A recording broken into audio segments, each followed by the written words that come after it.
오늘 확대 거시경제금융회의는 한국 시간으로 지난 주말에 끝난 미중 무역협상의 결과와 향후 전망, 이에 따른 금융시장 및 실물경제 영향을 정부와 관련 기관들이 종합적으로 점검하기 위해서 개최하였습니다.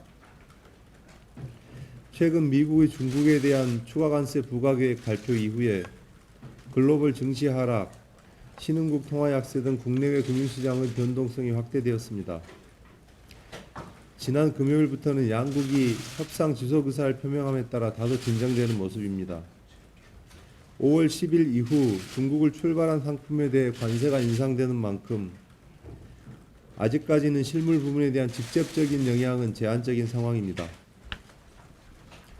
근본 미국의 중국에 대한 추가 관세 부과로 미중 무역 갈등은 세계 경제의 불확실성 요인으로 재부상하였습니다.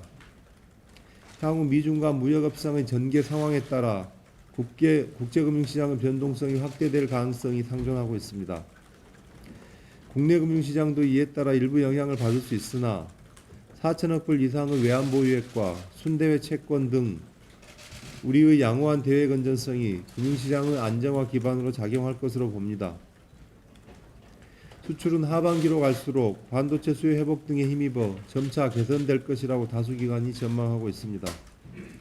다만 미중 통상 갈등이 장기화되는 경우 세계경제 둔화 및 글로벌 교역 위축 등으로 수출의 부정적인 요인으로 작용할 가능성이 있습니다. 아직 미중 간 추가 협상 일정이 정해지지는 않았고 협상 결과를 예단할 수 없으나 양국이 협상 지속 의지를 표명하고 있어 합의 가능성이 남아있는 상황입니다. 발생 가능한 모든 상황을 염두에 두고 대비태세를 유지하는 것이 중요합니다. 정부는 향후 미중 협상의 진행 상황을 예의주시하면서 국내 실물 경제와 금융시장에 미치는 파급 효과를 최소화하기 위해 선제적으로 대응해 나갈 계획입니다. 국내 금융시장 동향을 24시간 모니터링하면서 당분간 관계기관 합동점검한 회의를 수시로 개최할 예정입니다.